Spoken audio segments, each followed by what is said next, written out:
Bos, jangan bising sangat. Assalamualaikum warahmatullahi taala wabarakatuh and a very good morning and salam Ramadan. Welcome to our 11th session of webinar series Captain of Industry, brought to you by Faculty of Engineering.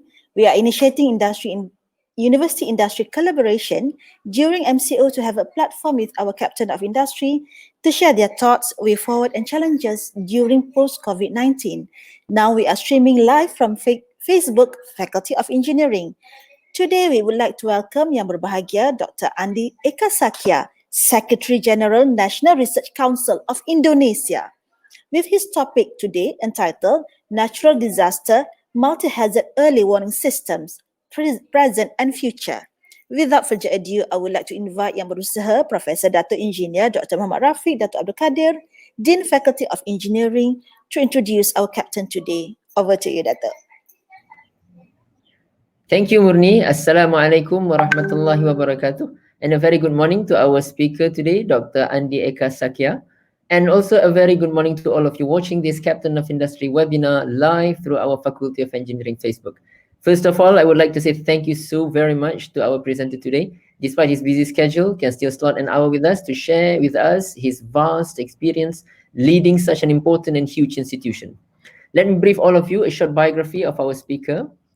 Dr. ANDI is currently the SecGen for the National Research Council of Indonesia.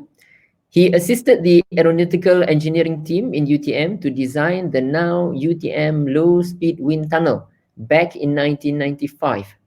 He was then moved to the Ministry State of Research, Science and Technology of Indonesia in the year 2000, appointed as the Secretary of the Agency for Meteorology, Climatology and Geophysics of Indonesia in 2006, and then becoming the Deputy General of the agency in 2013. Dr. ANDI has a close connection with the Malaysian Meteorology Department in the framework of ASEAN Committee of Science and Technology of the Intergovernmental Oceanographic Commission, IOC UNESCO, where he chaired from 2017 to 2019, and was the president of WMO from 2014 until 2018.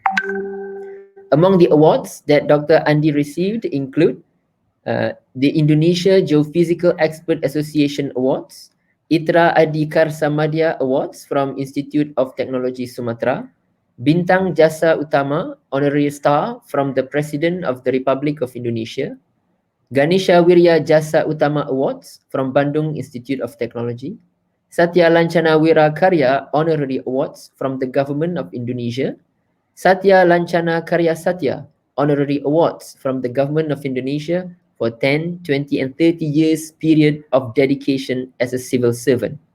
Dr. ANDI received his Doctor of Engineering from Nagoya University, Japan in 1994 in the field of aeronautical engineering, Master of Engineering in the same field and the same university in 1992, and Bachelor in Physics from Institute Technology Bandung in 1982. So without further ado, I call upon Dr. ANDI. Over to you, Doctor. Thank you very much, Dato. Assalamualaikum warahmatullahi wabarakatuh. Good morning and salam Ramadan from Indonesia.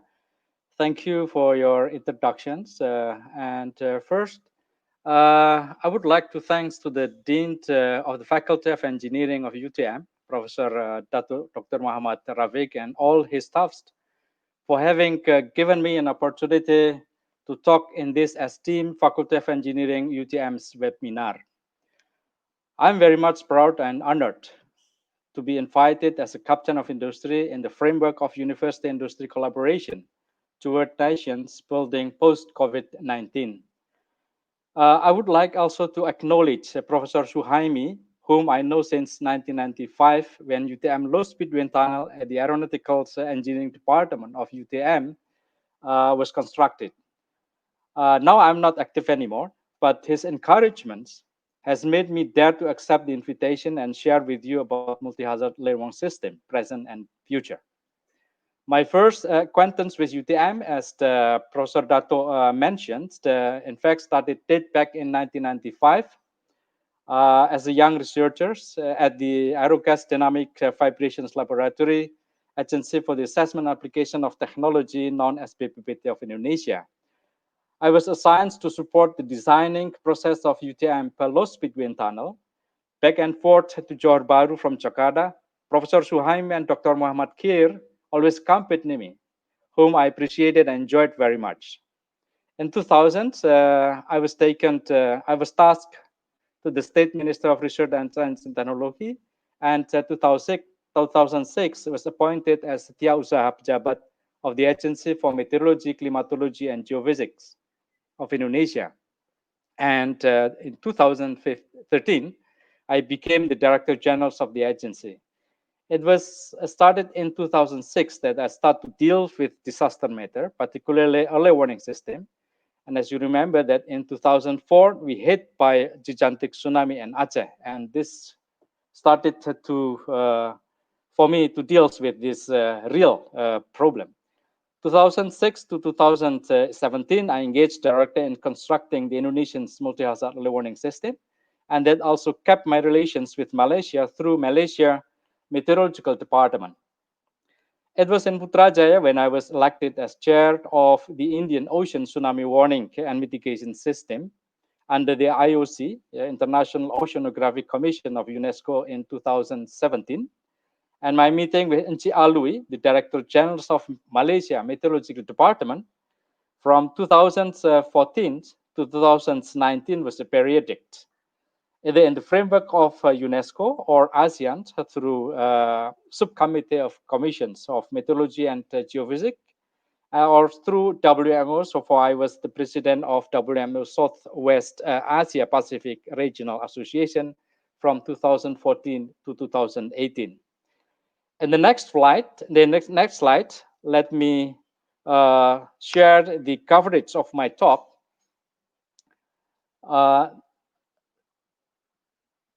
As you see that in the next slide, the coverage, as you see that I've been straying from my educational background that was computational fluid dynamics, and now embraced a new subject, which at least after 10 years dealing with it, it's very interesting to me. That was the multi-hazard early warning system. So the system that I learned directly, involved in developing it and applied it during my tenure at the agency. For I have retired from the agency now, and I would like also to acknowledge the agency for meteorology and climatology and geophysics, because some of the pictures and photographs that I use in these presentations. Mind you, if some of the materials may be rather out of date. My talk will start with the trend of disaster, which I believe lies the main challenge of early warning system. Then, while touching the disaster management in general, I will focus on the establishment of multi-hazard early warning system, and from the perspective of Indonesia. And before closing, I will briefly present the future trend of the multi-hazard early warning system. And let me now start with the next slide on the trends of global disaster. And the next slide, yes, this is this page shows you the trend of disaster number globally and Indonesia. On your left, describe or data of global catastrophe from 1980 to 1918, and on your right is for Indonesia that I took from the National Disaster Management Agency. The data shows from 2002 to 2019, both showing the same trend, increase. Globally, the disaster shows classified in meteorological disasters such as tornado storms, climatological such as El Nino and prolonged droughts, and hydrologicals such as landslide, and geological ones such as earthquake and tsunami. Whereas data from Indonesia is depicted in more detail of type of disasters such as flood, and then volcano eruptions, landslide, small tornado, and as well as tsunami and earthquake. And it is common to group this disaster into two groups, hydrometeorologicals and geological ones. And as you may see, more and more Hydrometeorological disaster is dominating the number of disaster type, which is reaching about 95%. In the next slide, I will show you the trend of human casualties and economic damage. I took this graph from publications at the National Academy of Science of United States, written by Corones et al. 2019. They calculate 50 years data of disaster globally from 1965 to 2015. They found that the disaster victim is decreasing 80-fold from 1970 to 2010, with a rate of about 50 people can be saved annually. Whereas economic loss increases 20-fold in the same period with a rate of 26.4 million US dollars loss per year. On the next slide, now I am showing the several examples that showing you the intensity, scale of intensity of several disaster.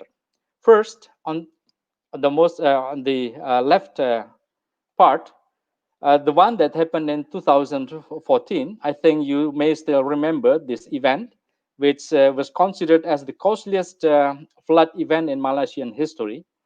Researchers from civil engineering of UTM in 2016 reported that the extreme rainfall exceeds historical data in the past 25 years.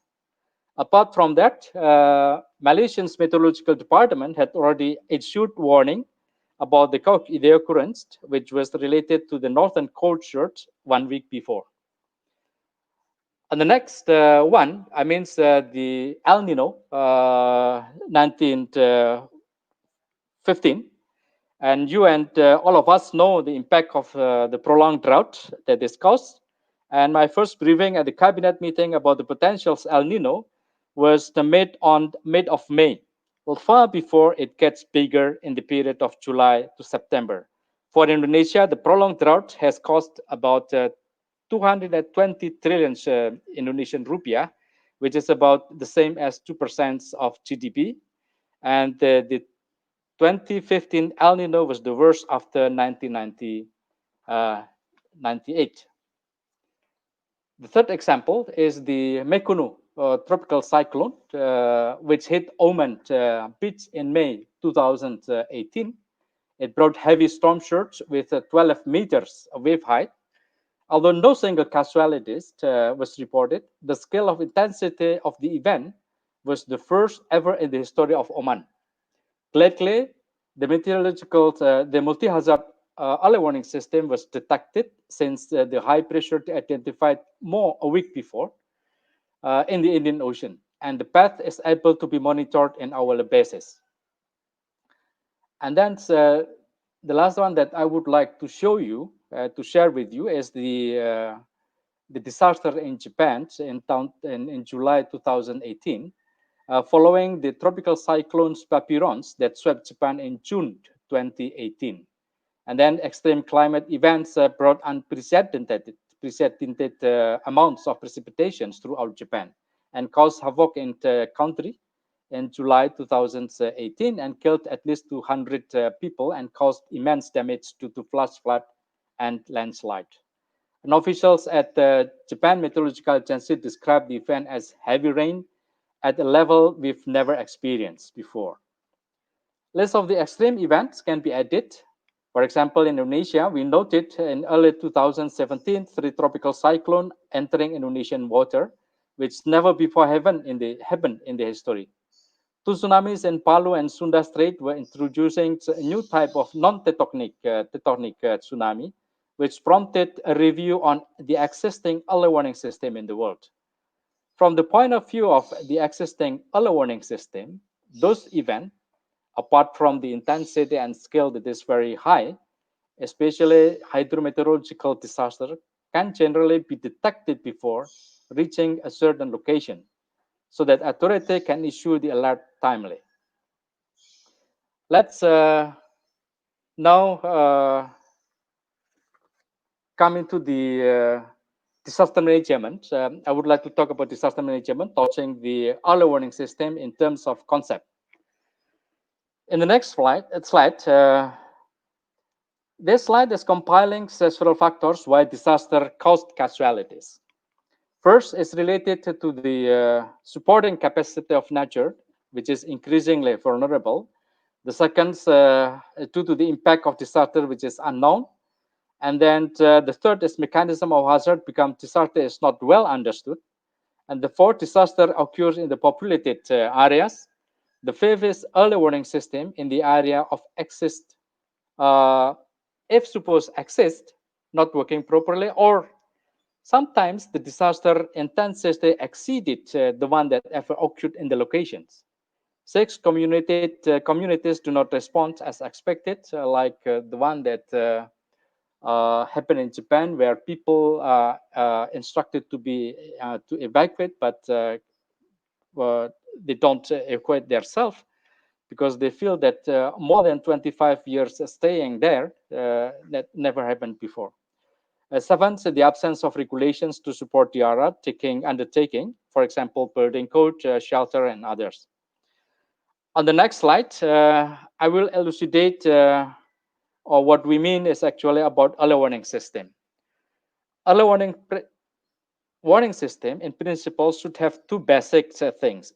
First is informing potential hazard, and second is raising alert to those who potentially impacted. UNISDR defines that early warning system is a set of capacities to generate and disseminate timely and meaningfully warnings to risk communities in order of the people at risk can act appropriately in sufficient time to reduce the possibility of harm and loss. Early warning system should integrate following four factors. First is the risk knowledge, which comprises of combination of hazard and vulnerabilities at particular location and is defined as the interplay between identifying natural hazard, community vulnerability assessment, and risk assessment. Sometimes the past informations of similar events at the same location is added and very needed to for the data to scale the intensity of the impact. Second is monitoring and warning, infrastructure that delivers forecast and warning. Monitoring is the act of collecting information along with a set of proxy variables related to risk, such as rain correlated with floods, and then seismic vibrations correlated with earthquake. And this can be done through observations using various kind of equipment. Third is related with the dissemination and communication. It is about distributing formatted information in the form of expectedly understandable and formatted warning and prepared informations to those at risk. And the fourth is response capability. This is the last miles of the system where expectations of those at risk, either authorities or people, once receiving the alerts, know well, timely, and appropriately taking actions. To talk the establishments, let me now talk about multi-hazard early warning system development and learning experience from what I directly learned and in full. This shows you diagrammatically an approach of multi-hazard early warning system. On the left, how we perceive the disaster. Disaster phenomena can be classified in two groups. First is the unpredictable and non-predictable.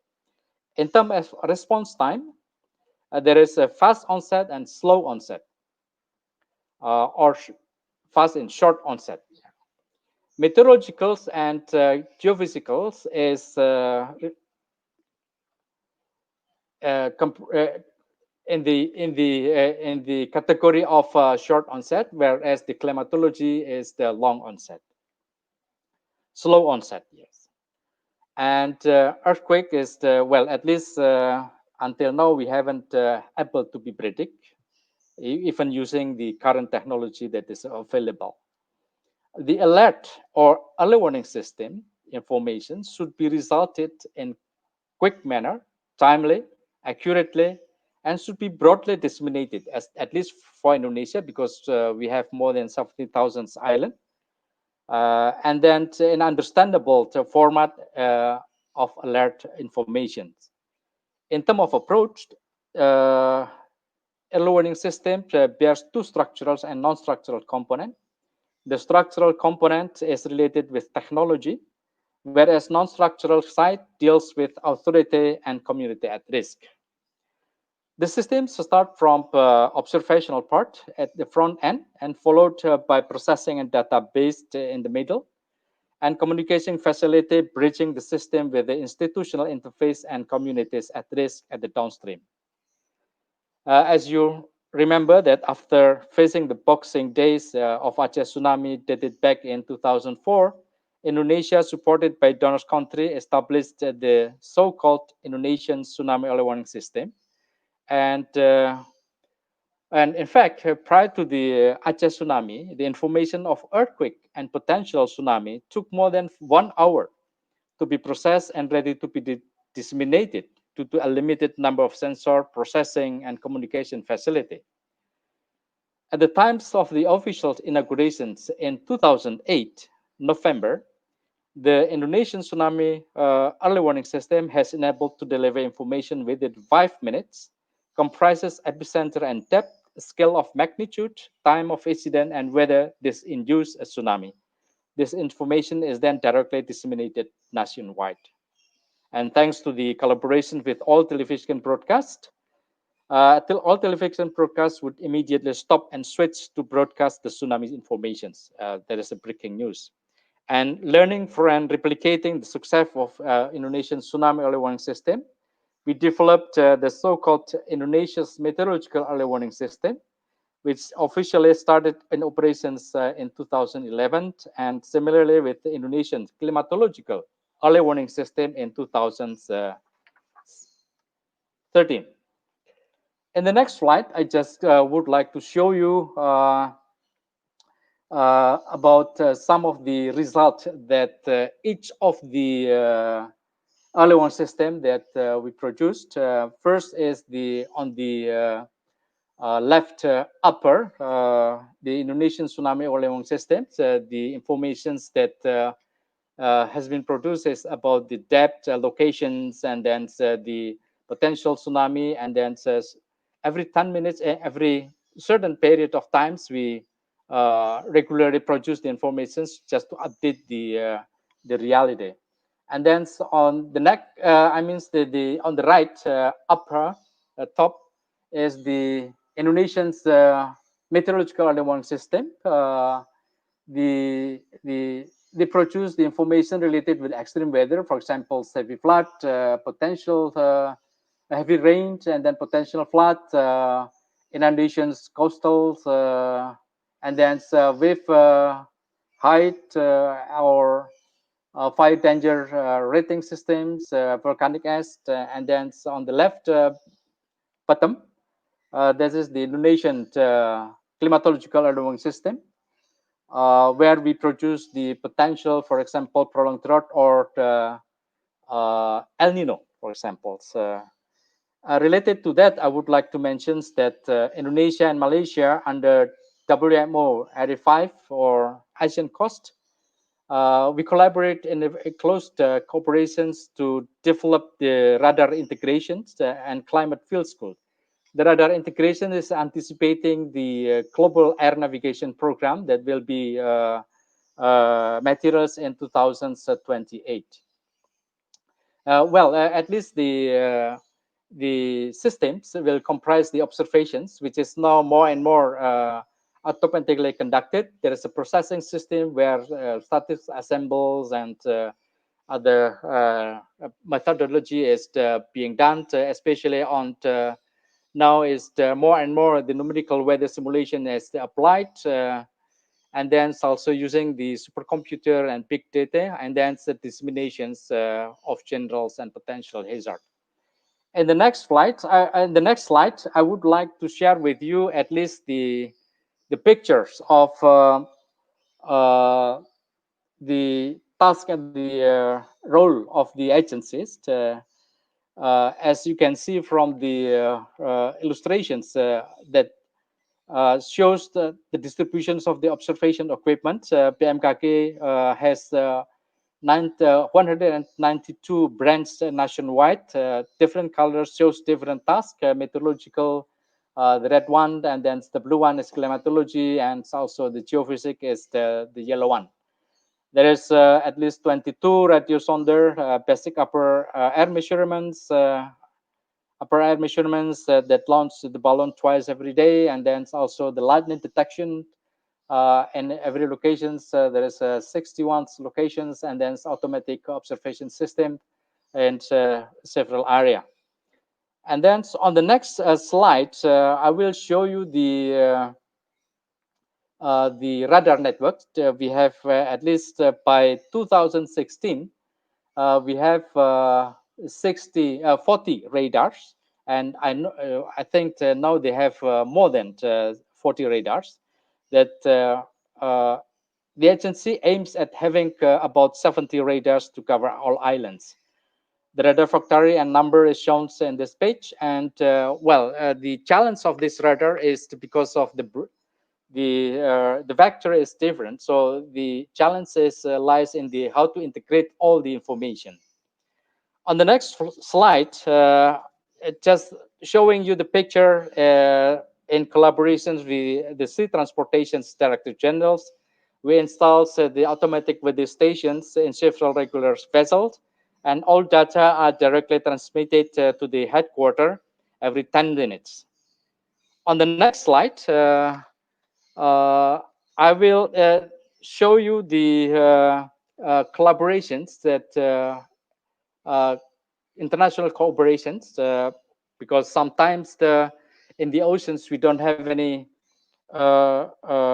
observational equipment, and realizing the vast water area that we have, and also the fact that observation at sea is rare.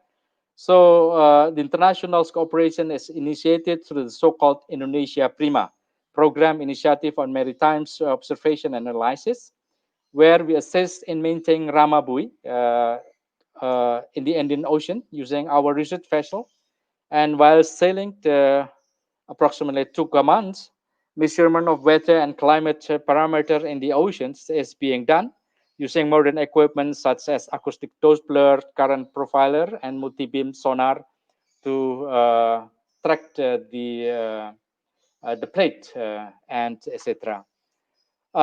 Let me share with you in the next slide the illustrations. This is showing you the how we integrate the observationals and equipment services from end to end. So starting from the observations until the services covering the aviations as well as the agriculture and tourism and etc. In the next slide, now let me share the early warning system from the point of view of Indonesian. The illustrations proposed for illustration. The mechanism of the Indonesian's meteorological early warning system. In the middle of night in February 14th, Mount Kelot, located in the eastern part of Java, approximately 700 kilometer eastward in distance from Jakarta, erupted. Mount Kelot is commonly known with the 15 years periodic eruptions and its high explosion with a huge amount of volcanic ash due to the crater anatomy. When it erupts, entire Java usually will be covered by volcanic ash. Airport operations cancelled for several days. In the early morning of February 15th, the Agency for Volcanology, was responsible for the monitoring of the eruptions of the mountains, reported that more than 50 million cubic meters of volcanic ash has already purged on the mountain slope and has very hazardous for the people surrounding. And moreover, this is prone to become lava flood and if heavy rainfalls falls. Early morning, the Agency for on 15 February, at the same morning, our weather numerical result that is part of the Indonesia's meteorological warning system indicated a heavy rain which that potentially put other locations in 18 February at 16 hours. This information, 3 days before it happens, immediately was reported on the first occasions at the cabinet meeting in the morning of February 15, and the president instructed massive evacuations, and as forecasted, torrential rain fell, induced heavy lava flood at the time as predicted. Estimated economic loss reaches 1.2 trillion US dollar or 1.2 billion US dollar, but no single casualties. Well, this is showing you that this is part of the Indonesian's meteorological early warning system that can help. On the next slide, I would like to share you the future trends of multi-hazard early warning system. This showing you the flow of concerns of general forecastings that nowadays been operated. Learning from the trends, there are common concerns on general forecasting, which is not sufficient anymore to prevent and mitigate loss and damage because of not only the intensity of scale, but also the variance that has been shown in the previous part of the presentations. To help community at risk and facilitating them the right decision and respond, the forecasting and warning information should be devised to include the level of hazard impact, which vary depending on time and place. The implementations of this necessitate to include social and economic impact. It thus requires to integrate forecasting or early warning system with impact analysis. This new paradigm urges existing early warning system to include impact-based forecasting and risk-based warning. On the next slide, sorry, it's always slide, but the next slide, the implementations of impact-based forecasting and risk-based warning necessitate the integrations of end-to-end and upstream and downstream activities. Learning from what has been discussed at the WMO, or World Meteorological Organization, in the upstream part, research and development on the following subject is required: mapping and identifying on level of vulnerability and location, critical exposure, as well as a type of potential hydrometeorological hazard that might cause. This requires close collaborations among national agencies engaged on disaster risk reduction, which usually and formally work in silo. The National Meteorological and Hydrological Services, which serve as a single authoritative voice regarding the impact-based forecasting and risk-based warning, is expected to facilitate the integrations of all the input data supported by big data and high-performance computing mechanism to produce nationally or globally even, or regionally, a grid standard format of dissemination in quick, accurate, and timely manner. The integrations of various observed data is facilitated by the so-called later on WIGOS, that is WMO Integrated Global Observation System, and the process is guided by seamless method which is supported with automatic observing mechanism, and globally standard format is being provided by Global Multi-Hazard Alert System. This designed program has entered the pre-operational phase and is expected to show the result to date. The first implementation of this mechanism expected by 2024, and on the other side, the development of this mechanism for air transportation is expected to be implemented for all member countries by 2028 through Global Air Navigation Program. Well, I mentioned that Indonesia and Malaysia is having close collaborations and how to integrate all of our radar network. On the next slide, the next slide, I would like to share with you that we actually face a great challenge, because the strengths face an immediate challenge in the implementation level. As shown here, I try to review research reports, at least for Indonesia and especially for the tsunami early warning system. It is found that a number of research reports from 2000 to 2019 in the component of early warning system related with the, for example, risk knowledge, and then monitoring and warning, and then disseminating and communications, and then response capability, the numbers increases. However, one thing, research in the theme of early warning system as a system is much far less. At least you can see from that is only two research that focus on early warning as a system, and that is the challenge of implementing the new trends of the early warning system. So next, I would like to close my presentations with summarizing my talks. First, frequency, types, and scale of intensity of natural disaster increases with time, dominated by hydrometeorological disaster. Second, despite the fact the early warning system successfully reduced the number of casualties, however, the economic loss rises. Existing multi-hazard early warning system successfully showed consistent performance despite loss and damage caused by disaster. The increasing potential impact of disaster lead to the development of new approach, multi-hazard early warning system. Let me call it soft. First, seamless weather and climate, and then ocean and hydrology, and then open data share because of WIGOS. So using WIGOS means that you have to exchange the data among the institutions domestically, and then formatted fulfilling the global standard. For example, CAP, Common Alert Protocol, or Global Alert Multi-Hazard, Global Multi-Hazard Alert System, and also integrated, just to put to pick it the T in this integrated system. So this and my presentations. Sorry for taking you too long. I give back to the moderator for question and answer, if any, and thank you very much for your attention.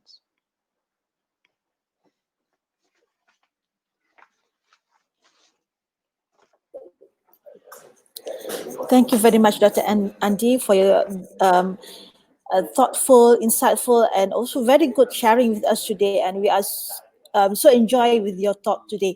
All right. We're going to have a Q&A session, and we will abstract. Okay, then the questions comes from Aminatun Marto. What happened to the early warning system in Palu? Why there are so many casualties due to the earthquake occurred in 28 September 2018? Thank you, Pa Marto, for the questions. This is a very good questions, and well, as I mentioned, that Palu is also served as one of the very rare and high intensity disaster. As you see that there is a liquefaction, and even actually the earthquake is inland, the epicentrum, but to our unfortunate that the liquefaction that and then induced the tsunami, that's near field tsunami, caused a lot of victims. Yes, but from the point of view of early warning system, the early warning system is I think was worked well, as you can maybe as you can heard from the lot of evaluations that has been done. But the problem is that because of the liquefactions, and in fact the survey related with the phenomenon, the potential of liquefactions has been done starting from 2012, and the people surrounding has been remind and work alert to that phenomenon, and but the urban problems that cause the area has been populated by all the people, and that's makes why the casualties of the earthquake in Palu is so many. Well, reaches I think 400. But from the point of view of early warning system, because of the I mean that I would like to say the early warning system has worked well, but the problem is just after the earthquake, the power is off, and they got the information from 300 kilometers of tide gauge that detected the tsunami, and that caused the problems that you ask. Okay. Thank you, Pak Andi. All right, the next questions from Zafir Hashim. Assalamualaikum, Bapak Andi. Thanks for your sharing. Can you share with us current situation in Indonesia regards to current pandemic and any early warning system research that you conduct related to COVID-19? Well, I'm not active anymore, but as I learned from the data that has been shared by the television broadcasting televisions, the number of the infected people are still increases because of this pandemic, and then the early warning system in terms of the biological disasters has been developed through the Department of Health, I think. But in terms of the equipment, so let me answer in terms of perceiving this pandemic as a natural disaster. There are two things: first, the structurals and the non-structurals. And the structurals point of view, I mean that the clinical medical terms, the technological part and the hardware parts, there have been a lot of innovations, and I think after this sessions, there is also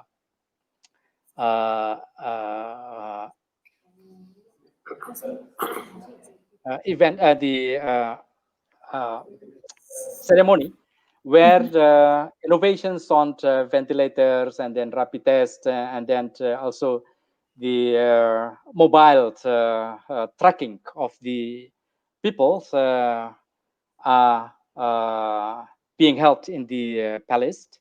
That shows the warning system research that has been done in Indonesia. But to me, and technological alone is quite, I think it's rather difficult to face, especially the situations post COVID-19.